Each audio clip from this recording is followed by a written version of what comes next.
तो लबो-लबाब ये है कि गर्मी से अगर आप बेहोश हो रहे हैं तो गन्ने का जूस मत पीजिए। गन्ने का जूस जाड़े में पीजिए, गला बैठ जाए, आपका इन्फेक्शन हो जाए, लेकिन आप जाड़े में नहीं, नहीं, पीजिए, नहीं, ठीक है? इन्फेक्शन होगा ही नहीं उसमें। आपके बाल क्यों उड़ रहे हैं? 35 नहीं, की उम्र नहीं, में। इससे पहले कि ये रो रो दे, हम कैमरा ऑफ कर दें क्या? आज पार्क में आए तो 2 लोग मिल गए, एक यूपी के, एक बिहार के।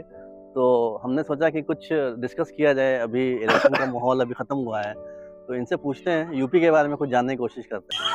आपके इलाके में इस बार चंद्रशेखर एक नई पार्टी लेके जीत जाते हैं एमपी। आखिर ये क्या फिनोमेना हम समझें इसको? इस बार जो इलेक्शन हमारे क्षेत्र में हुआ है, उसमें लोगों में काफ़ी जो है जागरूकता थी और लोगों के अपने मुद्दे थे उसमें। तो उसके साथ-साथ में जो इलेक्शन कमीशन ऑफ इंडिया ने जो कैंपेनिंग चलाई थी, उसमें भी लोगों को बहुत जागरूक किया था कि आप वोटिंग 100% कीजिए। एक नई पार्टी आके इलेक्शन जीत जाती है तो इसकी उम्मीद जो खत्म हो गई थी, लोग कहते हैं कि बिना पैसे के आजकल कोई नहीं जीत सकता है, तो क्या उसमें पैसा का रहा होगा? आपको क्या लगता है, एज अ इंडिविजुअल आपको क्या लगता है, एज अ यूपी के आप आदमी हैं, एक नई पार्टी आती है और एक एमपी जीत जाता है, तो क्या पैसे का खेल रहा होगा या पब्लिक का सपोर्ट रहा होगा? आखिर है क्या, ये मामला क्या है? पब्लिक का सपोर्ट है, पैसा तो उसमें नहीं है, हमें कहीं हमने नहीं देखा है हमारे क्षेत्र में। और ये मुझे नहीं लगता कि कहीं पैसा भी चलता है इलेक्शन में। लेकिन जो है इस बार पब्लिक ने भरपूर वोट दिया है, तो पब्लिक को ये लगा कि इसमें ब्रेकिंग जो न्यूज़ ये है कि पैसा नहीं चलता है इलेक्शन में, ये यूपी वाले का कहना है। लेकिन हाँ, ये अच्छी बात है, देश के लिए ये अच्छी बात है कि नई पार्टीज़ भी जीत जाती हैं, नए लोग भी जीत जाते हैं। ये एक्चुअली डेमोक्रेसी के लिए एक बहुत ही खूबसूरत चीज़ है। इद्रिस भाई, कौन-सी दिक्कत है आम आदमी की आज की डेट में, अगर आपको कोई पॉइंट आउट करना पड़े, क्या दिक्कत आ रही है लोगों में? मेन दिक्कत जो है यूसुफ भाई के रोटी, कपड़ा और मकान। रोटी से मतलब होता है कि आदमी को जॉब की ज़रूरत है। कपड़े से मतलब होता है कि वो उसकी रोज़मर्रा की हम ज़िंदगी आपको इंटरप्ट करेंगे, तो ये प्रॉब्लम तो पिछले हज़ार साल, लाख साल से बिल्कुल रही है, सर, तो वो ऐसा कोई रहेगी। नया तो है नहीं है। बिल्कुल, ये रहेगी सर। क्यों रहेगी? ऐसा क्या है जो मॉडर्न वर्ल्ड में जो प्रॉब्लम्स हम लोग को आ रही है, उसके सर बारे में हम कुछ जानना चाह रहे हैं, सर आपके हिसाब से? जैसे कि आजकल बहुत ज़्यादा न्यूज़ आती है कि लोग सुसाइड कर रहे हैं, मतलब बहुत ज़्यादा स्ट्रेस है लोगों में, चाहे बच्चों में हो, बच्चों से लेके बड़ों बड़ों में। तो आखिर इसकी वजह क्या लग रही है? बच्चों में अगर आप अब यहाँ पे हमने 2 कैटेगरी में हम बात करेंगे सर। एक तो हो जाएगा जो हमारे विलेज के बच्चे हैं, दूसरा जो शहर वाले हैं। तो शहर वाले बच्चों को आप देखेंगे तो वो मोबाइल के ना एडिक्टिव हो गए हैं। मोबाइल का यूज़ बहुत ज़्यादा करते हैं अपनी रोज़मर्रा की ज़िंदगी में। वहीं अगर हम गाँव वाले बच्चों को देखेंगे, तो गाँव वाले बच्चे जो हैं, आप देखेंगे वो बहुत स्ट्रॉन्ग हैं एज़ कम्पेयर शहर वालों से। क्यों? उसके पीछे रीज़न है सर, क्योंकि उनकी जो खाने-पीने की या रोज़मर्रा की जो एक्टिविटीज़ हैं, वो बहुत मज़बूत हैं गाँव वालों की, शहर वालों की इतनी नहीं है। ये तो ये हुआ हमारा सिर्फ़ बच्चों का। My name is Subhash Mansoori. My father name is Mr. Idris Ahmed. My mother name is Mrs. Nasreen Mana. I belong to Bashta. My school name is Himalaya Gateway Konda. अब जो आप बड़ों वाली बात कर रहे थे, बड़े जो वयस्क में हैं या जो बूढ़े लोगों में हैं, जवान लोगों में हैं या एडल्ट में हैं, इनमें अभी क्या है, लोगों में कुछ अकेलापन है, चाहे वो शहर में हो या गाँव में हो। लोग अकेले हो गए हैं, भीड़ में भी 100 लोगों की भीड़ में भी लोग अकेले हैं। एक फैमिली में अगर कोई 5 मेंबर हैं, तो वो सब अलग-अलग हैं, सब अकेले हैं।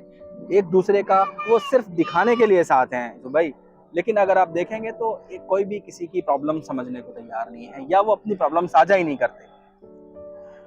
मेरा मेरा ऐसा ऑब्जर्वेशन रहा है कि मोबाइल की प्रॉब्लम गाँव में भी उतनी ही पेनिट्रेट कर गई है जितना शहर में। तो क्या ये मेरा ऑब्जर्वेशन गलत है? हम ये बात बता दें कि इनका जो ये हाइब्रिड इंसान है, गाँव में इनका घर है, ये गाँव में ही रहते हैं हफ्ते में 3 दिन और या छुट्टी के दिन, और दिल्ली में रहते हैं ये ड्यूरिंग वर्किंग डेज़। तो ये एक हाइब्रिड पर्सन है, तो इनको बहुत आसानी से ये समझ सकते हैं दोनों के कंपैरिज़न, इसलिए हम इनसे ये बात करने की कोशिश कर रहे हैं।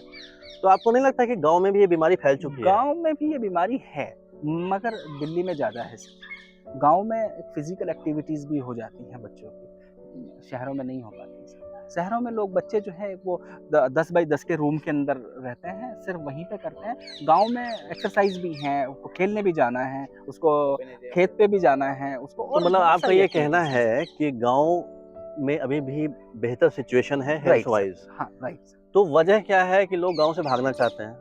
सर।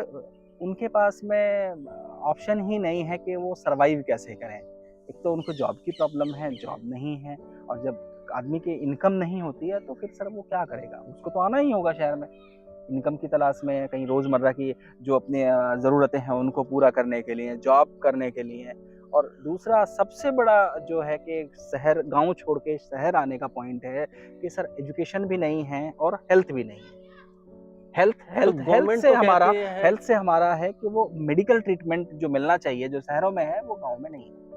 ओके, और ये कमाल का एक ऑब्जर्वेशन है कि यूपी की बात ये कर रहे हैं और बिहार का जो मेरा एक्सपीरियंस रहा है एग्जैक्टली सेम है।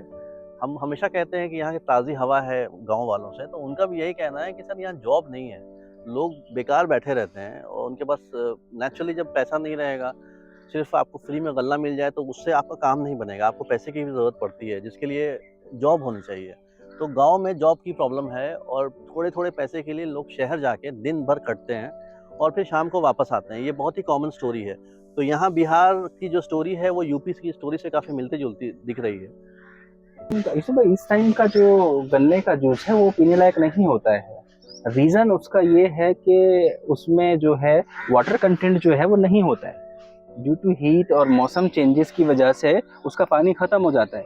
इस टाइम पे जो उसमें है जिसको हम सीरा बोलते हैं ना, कभी आपने फैक्ट्रीज वगैरह में गए होंगे तो वहाँ पे जो वेस्ट बचता है बस उसमें वही है। नहीं तो उससे मेरा शुगर मेरा लेवल बहुत हाई हो तो जाएगा मेरा आपका। सवाल ये है कि जब बॉडी का पानी खत्म हो जाएगा तो वो पी सकते हैं कि नहीं पी सकते नहीं हैं? पीना चाहिए सर, बिल्कुल नहीं। वो आपके लिए नुकसान देगा। तो क्यों? जो ठंड में इसमें जब पिएंगे तो सर्दी गला नहीं, बैठ जाएगा? नहीं बैठेगा सर। गन्ने का जो जूस है आपको लगता है कि वो ठंडा होता है, लेकिन वही उसकी जो तासीर है वो हल्की सी गर्म होती है। वो नहीं है, वो गन्ने का जूस जो है जो उस टाइम का है ठंड वाला जो है, आप उसको पीने के लिए बहुत फ़ायदे हैं उसको पीने के। एक तो सबसे पहला है कि आपका जो यूरिन का जो फ्लो है वो बहुत अच्छा हो जाएगा। आप अगर मॉर्निंग में 1 गिलास 2 गिलास पिएँगे तो आप देखेंगे 1-2 घंटे के अंदर आपको जो गर्मी होगी आपके जो ब्लैडर के अंदर वो रिलीज़ हो जाएगी। तो लबो-लबाब ये है कि गर्मी से अगर आप बेहोश हो रहे हैं तो गन्ने का जूस मत पीजिए। गन्ने का जूस मत जाड़े में पीजिए। पीजिए, गला बैठ जाए, आपका इन्फेक्शन हो जाए, लेकिन आप जाड़े में नहीं, नहीं, पीजिए, नहीं, ठीक है? इन्फेक्शन होगा ही नहीं उसमें। इन्फेक्शन का तो चांसेस ही नहीं है। ओके। गन्ने से नहीं होता है सर, तो ये गर्मी में नेचुरल हम चीज़ है। कैसे बचें? गर्मी में आप बेल का जूस पी सकते हैं और इसमें बेस्ट है कि आप चने का सत्तू पीजिए, वो तो बेस्ट है सर। इसको हम रामबाण बोलते हैं। तो आप यूपी वेस्ट से आते हैं, तो वहाँ आपके गन्ना बहुत ज़्यादा होता है। जी, तो इस मौसम में गन्ने का वहाँ लोग जूस नहीं पीते हैं? हमारे यहाँ जो है वो गन्ने का जूस इस मौसम में बहुत कम पिया जाता है। ओके। तो गन्ने जो चने का सत्तू है वो बेस्ट है sir, without ice. UP west के बारे में कुछ बताइए, कुछ ख़ास बात। क्या सबसे बुरी चीज़ क्या है वहाँ की? सबसे आपको जो सबसे बुरी चीज़ लगती हो, कि लगता है कि इसको सुधारना चाहिए? हमारे यहाँ पॉलिटिकल जो है ना राजनीति जो है वो ठीक नहीं है। नहीं तो राजनीति तो खैर हर जगह लोग परेशान रहते हैं, लेकिन इन जनरल आपको क्या लगता है? राजनीति की बात नहीं हो रही है, बात हो रही है कि अगर आपको बोला जाए कि यार ये चीज़ ठीक रहती, जैसे कि हो सकता है कि वाटर सप्लाई का ही हो सकता है, पानी की कमी हो सकती है कहीं। यूपी वेस्ट में सर पानी की तो कोई प्रॉब्लम नहीं है, मगर हाँ हमारे यहाँ एजुकेशन की बहुत ज़्यादा कमी है। एजुकेशन नहीं है हमारे यहाँ के बच्चों को अगर कोई कोर्सेज करना है, डिप्लोमा करना है इंजीनियरिंग में, कोई मेडिकल में कुछ, तो उनको अपने यहाँ से बाहर निकल के आना पड़ता है, अपना शहर छोड़ के दूसरे डिस्ट्रिक्ट में जाना पड़ता है। मैं बिजनौर से बिलोंग करता हूँ, हमारे यहाँ कोई अच्छा कॉलेज नहीं है मेडिकल का, ना ही कोई इंजीनियरिंग कॉलेज है। तो हमें या तो मेडिकल कॉलेज आना है तो हमें मेरठ आना होगा या दिल्ली आना होगा। और सेकंड चीज़ और है सर इसमें, अगर मुझे ट्रीटमेंट के लिए भी आना है, कोई खुदा ना खास्ते कोई बीमारी लगती है तो उसके लिए भी मुझे मेरठ या दिल्ली ही आना होगा, हमारे पास कोई ऑप्शन नहीं। मेरठ जो है पार्ट ऑफ वेस्ट यूपी ही है, बट वो थोड़ा सा डेवलप है। चलिए ये तो हो गया कि बुरी जो बातें हैं जो आपको लगता है डेवलपमेंट की हैं। ऐसी कुछ बात बताइए जो कि यूपी वेस्ट को खास बनाती है, क्योंकि यूपी वेस्ट जो बेल्ट है, यूपी अगर हम पूरा देखें तो यूपी वेस्ट एक अमीर बेल्ट माना जाएगा, रिलेटिवली काफ़ी अमीर बेल्ट है। सही बात। तो क्या वहाँ की जो खासियत है क्या है? ऐसा क्या है कि लोग इंटरप्रेट हमारे यहाँ गन्ना भरपूर मात्रा में, हमारे यहाँ गेहूँ भरपूर मात्रा में। गन्ना भरपूर मात्रा में, लेकिन आप पीते तो है नहीं? नहीं पीने से क्या, हम तो पूरे एशिया को सप्लाई करते हैं सर शुगर बना के। अच्छा अच्छा, तो शुगर से तो गेहूं, बहुत ज़्यादा बीमारी हो शुगर रही से, है, मतलब आप तो जिम्मेदार शुगर हैं। सर, शुगर से किस शुगर से बीमारी होती है? व्हाइट शुगर से। व्हाइट शुगर से, प्रोसेस्ड शुगर से बीमारी होती है। आप गुड़ का यूज कीजिए, हम तो गुड़ में भी नंबर 1 है सर, गुड़ भरपूर मात्रा तो में। गुड़ में जो सोडा डालते हैं तो उसका कोई नुकसान होता है? नहीं सर, सोडा नहीं डलता है उसमें। ये आप अगर कभी गुड़ बनता हुआ हाँ। आपको दिखाएंगे हम लोग। नहीं, हमको कुछ बताइए और आपके ख्याल में जो पॉजिटिव चीज़ हो। चलिए ठीक है, ये तो मज़ाक की बात हो गई। तो जैसे कि आम जैसे हो गया आपका, मेरे ख्याल में आम का भी खेती आपकी काफ़ी स्ट्रॉन्ग है। आम अगर हम वेस्ट लखनऊ से बहुत- वेस्ट की तरफ बढ़ें तो मलिहाबाद जो है, हालाँकि प्योर वेस्ट में नहीं आया बट वेस्टर्न यूपी ही की तरफ आता है। तो आपका मलिहाबाद का जो आम है वो बहुत मशहूर है। इदरीस भाई, आपके यहाँ इतना आम है, फल है, सब्जी है, आपके बाल क्यों उड़ रहे हैं?